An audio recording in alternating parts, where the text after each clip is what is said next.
আজকে ভারতে মুসলমানের অবস্থা ভালো না। ফিলিস্তিন ফিলিস্তিন করে কাঁদছেন আমাদের থেকে হাজার হাজার মাইল দূরে, আর আমাদের পাশের দেশ মুসলমানদের জন্য বর্তমান ফিলিস্তিনে পরিণত হয়েছে। আজকে কি হচ্ছে ভারতে? জয় শ্রীরাম না বলার কারণে মুসলমানদের হত্যা করা হচ্ছে। তাদের হলি খেলার দিন মসজিদের সামনে, তার মসজিদের মধ্যে তারা বোমা মারছে। 200 বছরের পুরাতন ঐতিহ্য মসজিদ তারা ভেঙে দিচ্ছে।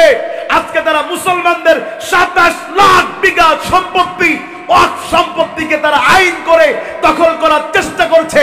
অথচ ভারতের ওই মোদি দাদা আমাদের দেশে যে পরামর্শ দেয় হিন্দু মারবা না, কথা বলছেন না? এদেশে নাকি হিন্দুদের আমরা মারি না। এদেশের হিন্দুরা তেমন আরামে আছে, ডিমের মধ্যে কুসুম যেমন আরামে থাকে। এদেশে হিন্দুরা পূজা করেছে, মুসলমানেরা হিন্দুদের পূজা মণ্ডপে পাহারা দিয়েছে, যাতে ফ্যাসিস্ট সেখান থেকে কোন রকম কোন ষড়যন্ত্র করতে না পারে।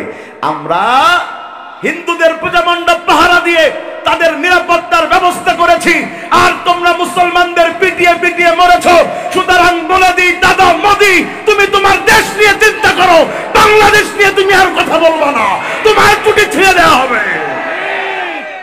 কিভাবে এত সাহস হয় এদেশ নিয়ে কথা বলার? কারণ আমাদের দেশে যত পরিমাণ সাম্প্রদায়িক সম্প্রীতি আছে, আমাদের পা ধুয়ে ভারত প্রশাসনের পানি খাওয়া উচিত। ফিলিস্তিনে মুসলমান মারছে, আমরা দোয়া করছি, চোখের পানি ফেলছি, আলহামদুলিল্লাহ, এটা ভালো দিক। কিন্তু যেটা কাজ, মূল কাজটা হচ্ছে না। ওদের এখন খাদ্যের দরকার, ওদের এখন অস্ত্রের দরকার, আর আমরা খালি কাঁদতেছি। বরং আমি বলেছি কয়েকটা প্রোগ্রামে, আমি আমার ছোট্ট অবস্থান থেকে সরকারকে জানিয়েছি, লোকালি মানুষ মিছিল সমাবেশ করে লক্ষ লক্ষ লোক জোগাড় করে যত না কাজ হবে, যদি 57টা মুসলিম দেশের দেশ প্রধানরা একত্রিত হয়ে সবাই মিলে একটা ঐক্যের ডাক দিতে পারে, একটা জিহাদের ডাক দিতে পারে, যদি সারা পৃথিবীর মুসলিম দেশগুলো থেকে একটা মুজাহিদ কমিটি গঠন করে হামলা করা যায়, যুদ্ধের প্রয়োজন হবে না। খালি কমিটি ঘোষণা হয়েছে, এটা শুনেই ইহুদির বংশ পালিয়ে যেতে বাধ্য হওয়ার কথা ছিল। কিন্তু আমরা খালি কাঁদতেছি আর আমরা স্লোগান দিচ্ছি ফ্রি ফ্রি প্যালেস্টাইন। এটা আমাদের জায়গা থেকে ঠিক আছে, কিন্তু সরকারের প্রতি আমাদের অনুরোধ, আমার বিশ্বাস যদি মুজাহিদ কমিটি গঠন হয়, গোটা বাংলাদেশ থেকে লাখো লাখো মানুষ অংশগ্রহণ করবে। তাইলে কি কোরআন বোঝা লাগবে ভাই? জোরে বলেন, কোরআন বোঝা লাগবে? আমাদের দেশে যদি কেউ জিকির করে, তারে কেউ মারে ভাই? সে জামাত ইসলামের লোক আর আমলিক ইসলামের লোক হোক আর বিএনপি ইসলাম হোক, কেউ মারবে যদি কেউ কালেমা পড়ে? বরং কি বলবে? আল্লাহ আল্লাহ। কি বলবে? আচ্ছা, রাসূলের জবান বেশি সুন্দর না একটা ভিক্ষুকের জবান? নাউজুবিল্লাহ। এ তো রাসূলের সাথে আমাদের মতো কোনো হুজুরদেরও তুলনা হয় না। ভিক্ষুক, সে বলছে লা ইলাহা ইল্লাল্লাহ, যাওয়ার সময় মানুষ তারে টাকা দিচ্ছে, খাবার দিচ্ছে, যত্ন করছে। আর রাসূল বলছেন তার নিজের আপন আত্মীয় গোষ্ঠীর লোকদের এক জায়গায় করে, ইয়া আইয়ুহান নাস কুলু লা ইলাহা ইল্লাল্লাহ তুফলিহুন, এ মানুষেরা তোমরা বলো লা ইলাহা ইল্লাল্লাহ। এই কথা বলল, আর সাসা বড় একটা পাথর নিয়ে বলল তাব্বাত লাকা ইয়া মুহাম্মদ, ও মুহাম্মদ তুমি ধ্বংস হয়ে যাও। একই কালেমা বাংলাদেশে পড়লো, পড়ার পরে খাবার দাবার পেল, আর আল্লাহ রাসূল যার পর কোরআন নাজিল হয়েছে তিনি শোনালেন নিজের আপন আত্মীয়দের, তারা পাথর ছুঁড়ে মারলো। পার্থক্য কি? কথা, হ্যাঁ মাশাআল্লাহ। আমাদের ভাই চলে যাচ্ছেন নাকি? ও ভাই চলে যাচ্ছেন না? যেয়েন না, দেখেন আপনারা ছাড়া আমার কেউ নেই কিনে। বেশিক্ষণ কষ্ট দেব না ভাই, প্রায় শেষের দিকে। কথা শুনতেছেন আপনারা?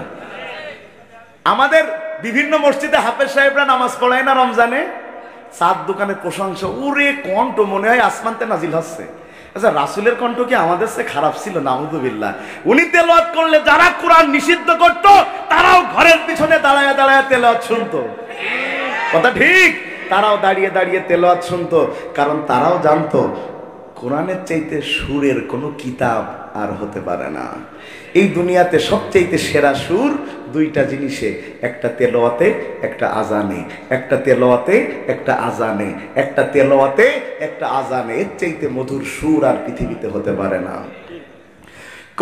ভালো করে বুঝেন, ভালো করে বুঝেন। আমরা তেলাওয়াত করি, ওই হাফেজ সাহেবরা 20,000 টাকার হাদিয়া 50,000 টাকা হয়ে যায়, কণ্ঠ যদি ভালো হয়। কথা বলছেন না? আরে ওই যারা 20,000 টাকা 50,000 টাকা করে দিয়েছে, দেখবেন অধিকাংশ হারামখোর আর বামপন্থী দল করে। তেলাওয়াত শুনে খুশি হয়েছে খুব। ওদেরকে যদি কোরআনের ব্যাখ্যা হাফেজ সাহেব বুঝিয়ে বলতো, যারাই বেতন বাড়াইছে তারাই আগে হাফেজ তাড়াইতো। মন দিয়ে বুঝেন, আমাদের দেশে কেমন কোরআন চলে কব ভাই। ইমাম সাহেব গিয়েছে বেগুন কিনতে। কি কিনতে? বউ ফোন দিয়েছে, হ্যাঁ গো তুমি কোথায়? বলছে বেগুন কিনি। বলে বেগুন তো কিনবা, মাকড়া বেগুন কিনবা। বলছে বেতনের যে অবস্থা, মাকড়া খাবা? বলছে খালি মাকড়া না, 3 কেজি গরুর গোস্ত কিনবা। বলছে মাসের শেষ 3 কেজি গরুর গোস্ত তোমার বছরেই কিনতে দেখিস নে। বলতেছে কেনাই লাগবে। কেন? বলছে যে আমাদের মেয়ে দেখতে ছেলে পক্ষ আসছে, হঠাৎ করে ফোন দিয়েছে ঘটক, পোল্ট্রি দিলি তো আর হবে না, পোল্ট্রি দিলি তো বিয়েই হবে না, কি দেয়া লাগবে? কথা বলে না, কি দেয়া লাগবে? বলছে 3 কেজি গরুর গোস্ত। দেখো যদি কোনো পরিচিত কসাই থাকে অন্তত বাকি হলেও আনো। চলে গেছে কসাইয়ের কাছে। কসাইয়ের বাড়ি হুজুরের মসজিদের পাশেই, কিন্তু আল্লাহর মর্জি জীবনে মসজিদ যায়নি। সালাম কালাম দিয়ে বলতেছে তোমার তো মসজিদে দেখি না, তা আসলাম এই কি? হুজুর আপনি যেমন আমার মসজিদ দেখেন না, আমিও জীবনে আপনার তো আমার দোকানে দেখি না। দুটো সমান সমান। তা কি জন্য আসলেন? বলছে এই ব্যাপার, আমার বাড়িতে হঠাৎ, তা আমারে কি 3 কেজি গোশত দেওয়া যায়? বলছে হুজুর ওরা কতজন আসছে? বলছে 20 জন 20 জন। বলছে তোর 20 জন মানুষ 3 কেজি গোশত, আপনারাও আছেন হয়। তা যেহেতু আপনি আমার ইমাম, আমি মসজিদে যাইনি তাই কি, ভালোবাসি আপনাদের, 500 গ্রাম গোস্ত বাড়াই দিলাম, যান 3.5 কেজি, আপনারাও দুটো খেয়ে আমার ব্যবসার বরকতের জন্য দোয়া করবেন। হুজুর মনে মনে বলছে এত বড় আল্লাহর ওলি থাকতে আমি আসিনি কেন? গরুর গোস্ত নিয়ে বাড়ি যে বউরে বলতেছে যে গরুর গোস্ত তো 3 কেজি কিনছিলাম, 1/2 কেজি বাড়াই দিয়েছে। বউ একটু বুদ্ধিমতী, বলতেছে হিসেব তো মেলে নাই, 800 টাকা গরুর গোস্তের কেজি, 500 গ্রাম বাড়াই দিলে। মেপে দেখো দিন। মেপে দেখছে টোটালে 2.5 কেজি। টোটালে মানে 500 যে ভাও দিল তাও নেই, আর মুলিতে 500 নেই। এত রাগ হইছে ইমামের, বলতেছে কসাই ওর আগে সাইজ করবো, সাইজ পরে করে আগে খাওয়া দাওয়া করাই, মেহমান চলে যাক, তারপরে ওজনে কম দিলে কি হয়, কোরআন হাদিস খানিক শোনাই আসবা। পরের দিন সকালবেলা ইমাম সাহেব চলে গেছে 10টার দিকে, যে ওজনে কম দিলে কি কি আয়াত আর হাদিস আছে শোনানো শুরু করছে। আকিমুল ওয়াজনা বিল কিসতি ওয়া লা তুখসিরুল মিজান। তেলাওয়াত শুরু করেছে। তেলাওয়াত শুনে আশেপাশে তার লোক হঠাৎ বলল কি ব্যাপার, হুজুর আসলো, তেলাওয়াত কষাই কি হুজুর রাখলো নাই? সব তেলাওয়াত শুনতে চারিপাশে ঘিরে ধরেছে। ভাই অন্যদিন কষার গরুর গোস্ত বেচতে লাগে বিকেল 3টে, আজকে 11টার মধ্যে বেচা সারা। সব তেলাওয়াত শুনেছে আর গোস্ত কিনেছে। কষাই মনে মনে বলছে তাহলে হুজুর আসলে এত বড় কথায় 200 টাকা দেয়। বলছে হুজুর প্রতিদিন আসবেন। হুজুর বলতে হইল ডাকি, আমি আসলাম আর ওজনে কম দিলি কি হয়, আয়াত হাদিস শোনাতি, আর আমার হুজুর নিজের জীব নিজে কামড়ায় বলতেছে আমি যে বললাম হতছাড়া তো পেটে বোম মারলেও আলিফ বোঝে না, অর্থ বুঝবে কি, ও তো কিচ্ছু বুঝিনি। দাও আগামীকাল এসে আজকে যার আরবি বলেছি কালকে তার বাংলা বলবো। পরের দিন এসে বলতেছে কসাই খবরদার ওজনে কম দিবা না, আমার আল্লাহ ন্যায় বিচার কায়েম করতে বলেছে, ওজনে কম দিবে যারা কিয়ামতের দিন গোস্ত কেটে পরিশোধ করবে তারা। তুমি যে আমার 1/2 কেজি গোস্ত কম দিছো আমি কিন্তু মেপে টের পাইছি। কসাই বলতে হুজুর আমার বলতি না? হ্যাঁ আমার বলতেছে। যে বুঝার পরে চাপাতি নিয়ে বলছে হুজুর মারিনি অনেকদিন, বিসমিল্লাহি ওয়ালা বারাকাতিল্লাহ। হুজুর মারবে। হুজুর কেন মারছে আজকে? গতকাল তেলাওয়াত শুনে 200 টাকা দিল, আজকে কেন মারলো? কারণ গতকাল তেলাওয়াতের সুর শুনেছে, আজকে তেলাওয়াতের অর্থ শুনেছে। শোনেন, এদেশে তেলাওয়াতের ইসলাম চলে, তাফসীরের ইসলাম চলে না। এদেশে সুরের ইসলাম চলে, তাফসীরের ইসলাম চলে না।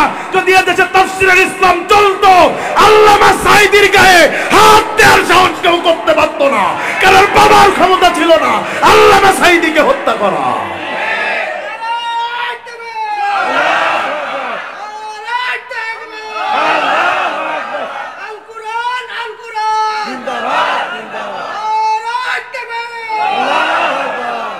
এদেশে সবাই ইসলাম মানতে চাই, কোরআন মানতে চাই, সেটা ব্যাখ্যা বিশ্লেষণ বাদে, ব্যাখ্যা বিশ্লেষণ বাদে। কিন্তু কোরআন কি বোঝা লাগবে? এতক্ষণ কি বোঝালাম? কোরআন কি বোঝা লাগবে? তাহলে কোরআন বুঝতে গেলে কি তাফসীর পড়া লাগবে? অনেকে হয়তো বলবে, হুজুর আমরা আম মানুষ, আম তাতে কি হয়েছে, পড়েন না। আম মানুষকেও তো আল্লাহ হেদায়েত দিতে পারে। আমি একজন মানুষকে চিনি, নাম তার আব্দুল গফফার। তিনি একটা ভাঙ্গি দোকানের ম্যানেজার ছিলেন। কি দোকানের? আমাদের যশোরে তিনি ছিলেন। উনি আবুল খায়ের সাহেবের সময়ের মানুষ ছিলেন। ওই ভাঙ্গির সাথে একটা বই এসছে, উনি এই বইটা পড়ে ওনার খুব মজা লাগছে। তার পিছনে লেখা আছে এই প্রকাশনের আরো বই। উনি আরো বই ম্যানেজ করলেন, পড়লেন। উনি ইসলামী সাহিত্য তাফসীর বোঝার পরে ইকামাতে দিনে যোগদান করলেন। এই সামান্য লেখাপড়া জানা মানুষটা গবেষণা করতে করতে এত উপরে পৌঁছে গেল, উনি ভার্সিটির টিচারদের পর্যন্ত টিসিতে দার্স দিয়ে শোনাতেন। শেখ মুজিবুর রহমান সাহেবের আমলে তাকে হত্যা করার জন্য ফাইসালা হয়, তাকে নিয়েও যাওয়া হয়, হত্যা করা হবে। আল্লাহর কি রহমত, ওই মানুষটাকে পুড়িয়ে হত্যা করার সিদ্ধান্ত গ্রহণ করা হয়েছিল, কিন্তু আগুন জ্বালাতে তারা সক্ষম হয় নাই। ভাঙ্গি দোকানের ম্যানেজার ছিলেন। পরবর্তীতে বাংলাদেশ জামাত ইসলামীর অনেক বড় দায়িত্বশীল তিনি হয়েছিলেন। এই জন্য পড়লে হেদায়েত দেয় কে? পড়তে হবে। কি পড়তে হবে? হুজুর মোবাইল চালিয়ে কুল পাইনি, তাফসীর পড়বো কখন? ভাইয়েরা আমার, তাইলে কোরআন পড়া ফরজ নাকি সুন্নাত? কোরআন ফরজ হয়েছে কয় অর্থে? জোরে বলেন কয় অর্থে? এক নম্বরে বলেছি, কোরআন যেটা ফরজ হয়েছে সেটা শিখতে হবে, সেটা পড়তে হবে। দুই নম্বরে ওই কোরআন বুঝতে হবে, যেটা পড়লেন আর বুঝলেন। তিন নম্বরে ওই কোরআনের প্রচার প্রসার করে ওই কোরআনকে আল্লাহর জমিনে কায়েম করতে হবে। কোরআন পড়তে হবে, কোরআন বুঝতে হবে, আল কোরআনের সমাজ। আগের দুইটা যা বললাম এটা সহজ, খুব মন দিয়ে শুনেন। আগের দুইটা যা বললাম তাও একটু সহজ, তিন নম্বরটা বড় কঠিন। আল্লাহ বললেন, যেই কোরআন পড়লা, যেই কোরআন বুঝলা, ওই কোরআন প্রচার করা লাগবে, প্রতিষ্ঠা করা লাগবে। ঘরের মধ্যে কোরআন পড়লে কেউ আপনারে মারবে? মারবে। গত 17 বছর ঘরের মধ্যেও কোরআন পড়া যায় নাই। আপনি ভুলে যাচ্ছেন কেন? ঘরের মধ্যে কোরআন পড়ছে আলেম মানুষ, মাওলানা মানুষ, ইমাম মানুষ। তাকে যৌথ বাহিনী গ্রেফতার করে নিয়ে গিয়েছে। নিয়ে যাবার পরে সাংবাদিকদের সামনে তাকে হাজির করে কোন কোন দোষে তাকে গ্রেফতার করা হলো, এজাহারে কোন কোন জিনিস উল্লেখ করা হলো। সামনে তাফসিরের বই রাখা হয়েছে। তারা বলেছে তাফসিরের বইকে জঙ্গি কিতাব। কথা বলছেন না কেন? কোরআনের তাফসিরকে জঙ্গি কিতাব বলে একজন আলেমকে তারা মামলা দিয়ে জেলখানায় দিয়েছে। আমি স্পষ্ট ভাষায় বলি, রাজনৈতিক স্বার্থে, দুনিয়ার স্বার্থে দলকানা হয়ে কোরআনের তাফসীরকে জঙ্গি কিতাব বলে যারা, বাপ মার অবৈধ সন্তান তারা, অবৈধ সন্তান তারা। লজ্জা করে না? তুমি দল করো, তুমি বেতনের চাকরি করো, তাই তোমার বিবেক নষ্ট হয়ে গেছে? তুমি তাফসীরকে জঙ্গির কিতাব বলো? তোমার কি কোনো বৈধ মা বাবা জন্ম দেয়নি? তুমি কোরআনের তাফসীরকে কেন জঙ্গি কিতাব বলেছ? অনেকে আবার হুজুরদের টিটকে মেরেছে, হুজুর বইটাই সরিয়ে রাখো, গ্রাম অঞ্চলের কিছু নেড়া মাতব্বর কথা বলে না কার, কোরআনের বইকে সরিয়ে রাখতে বলে যারা, এ যুগের আবু জেহেলের আপন বড় ভাই তারা। কেন বলেছেন? কেন বলেছেন? যে আলেমটা কোরআন প্রচার আর প্রসারের কাজ করে, সে তার বাপ দাদার প্রচারের কাজ করে না। যে আলেমটা কোরআন প্রতিষ্ঠার আন্দোলন করে, সে তার দল প্রতিষ্ঠার আন্দোলন করে না। যে মানুষটা কোরআন প্রতিষ্ঠার আন্দোলন করে, সে তার নেতা প্রতিষ্ঠার আন্দোলন করে না, বরং সে তার আল্লাহর হুকুম বাস্তবায়নের কাজ করে। আর আল্লাহর হুকুম বাস্তবায়নের পথে বাধা দেয় যারা, 4 জানুয়ারি মাথায় রাখা দরকার। এবার আল্লাহ কি বলছেন দেখেন, কোরআন প্রচার করা ফরজ। বলেন কোরআন প্রচার করা কি? সবাই বলেন কোরআন প্রচার করা কি? রাসূল বলেন বাল্লিগু আন্নী ওয়ালাউ আয়া, প্রচার করো একটা আয়াত যদি তুমি জানো। ভিতরে যেটা আছে এটা ভিতরে রাখা যাবে না, এটা পৌঁছিয়ে দেয়া লাগবে কার কাছে? বলছে আল্লাহর কাছে। আল্লাহ তো পাঠাইছে, আল্লাহর কাছে দেয়া লাগবে না, কার কাছে? এরপরে এবার আল্লাহ নবীকে কি বলছেন একটু খেয়াল করেন। ভাই কষ্ট হচ্ছে আপনাদের? রাত একটু 12টা বাজতে গেছে, কিন্তু কতক্ষণ চলবে? সারা রাত। আমার মমিন হুজুর সহ আপনারা সারা রাত থাকবেন, আমি কিছুক্ষণ পর দড়ি মারবো। ওদিকতে বলছে সারা রাত, মাঠে নেই মাইকে সারা রাত। মাশাআল্লাহ। আচ্ছা যাই হোক, আমরা আর একটু সামনের দিকে যাই, ঠিক আছে কথা? রাসূল বলছেন প্রচার করো যদি একটা আয়াতও জানো। আর আল্লাহ রাসূলকে কি বলছেন? ইয়া আইয়ুহার রাসূল বাল্লিগ মা উনজিলা ইলাইকা মির রাব্বিক ওয়া ইল্লাম তাফআল ফামা বাল্লাগতা রিসালাতা। আল্লাহু আকবার। আল্লাহ রাসূলকে বলছেন রাসূল, আমি আপনার উপরে যা নাযিল করেছি আপনি সবটুকু মানুষের কাছে পৌঁছায়া দেন। কি নরম কথা, কি গরম কথা, কি রাষ্ট্রীয় কথা, কি সমাজের কথা, যা আমি আপনাকে দিয়েছি সবটুকু মানুষের কাছে পৌঁছায়া দেন। তবে এই দাওয়াত পৌঁছানোর পরে যদি আপনি বিপদে পড়ে যান, যে আমারে মারতে পারে, ধরতে পারে, জেলে দিতে পারে, এই চিন্তা করে যদি আপনি ওই দাওয়াতের কাজটা না পৌঁছান, আমি আল্লাহ বলে দিচ্ছি ফামা বাল্লাগতা রিসালাতাহু, ও নবী আপনার রিসালাত থাকবে না। তাইলে রাসূল, আমার রাসূলের মর্যাদা অন্য সব নবীর চাইতে, জোরে বলেন কত বেশি? কত বেশি? আমার নবীর যে কি মর্যাদা! আমার নবীর পরে ঈমান আনলে মুসলিম, ঈমান না আনলে কাফের। সুবহানাল্লাহ বলেন না ভাই, একটু জোরে বলেন সুবহানাল্লাহ। কি নবী পেয়েছে একটু খেয়াল করেন ভাইরা আমার। যেই নবীর এত মর্যাদা, আমার আল্লাহ বলেন ওয়া ইন্নাকা লাআলা খুলুকিন আযীম। এই দুনিয়া মাপা সম্ভব, এই বিশাল আসমান জমিন তাও মাপা সম্ভব, কিন্তু রাসূলের চরিত্রের বিশালতা মাপা সম্ভব নয়। জোরে কন্যা সুবহানাল্লাহ। নবীর মর্যাদা কত! আমার আল্লাহ বলেন রব্বা আরসালনাকা ইল্লা রাহমাতাল লিল আলামিন। নিজের ক্ষেত্রে আল্লাহ বলেন আলহামদুলিল্লাহি রাব্বিল আলামিন। রাসূলের কাছে বলেন, রাসূলের সামনে বলেন রাহমাতাল লিল আলামিন। একই আলামিন শব্দ লাগালেন। তার মানে আমি আল্লাহ যেই জগতের রব, আমার নবী সবটুকু জগতের রহমত। সুবহানাল্লাহ। মানে আমি যে আলামিনের রব, আমার নবী সেই আলামিনের রহমত। সুবহানাল্লাহ বলেন। ভাইরা আমার, নবীর নামে যদি কেউ কটূক্তি করে তাকে হত্যা করা ফরজ। বলেন হত্যা করা কি? নবীর নামে কেউ কটূক্তি করলে হত্যা করা কি? নবীর নামে কটূক্তি করলে তাওবার সুযোগ থাকে না। ভালো করে বুঝবেন। অন্য আল্লাহকে, আল্লাহর সাথে শিরিক করলে, তাওবা করলে আল্লাহ মাফ করে দেয়, কিন্তু রাসূলকে নিয়ে কটূক্তি করলে তাওবা না। তার সে যদি তাওবা করে কবুলের ব্যাপার আল্লাহর, কিন্তু তাকে ফাঁসিতে দিতেই হবে, কারণ সে শাতেমে রাসূল। যারা শাতেমে রাসূল হয় তাদের জন্য কোনো তাওবা কবুল হয় না। আমি কি কথা বোঝাতে পারছি ভাই? শিরিকের গুনাহ করলে মাফ করা তো কঠিন যদি আল্লাহ মাফ না করেন, তাই তো নাকি? তাও তাওবা করলে আল্লাহ মাফ। যেমন কোন হিন্দু যদি মুসলিম হয়ে যায়, মাফ করে দিবেন কে?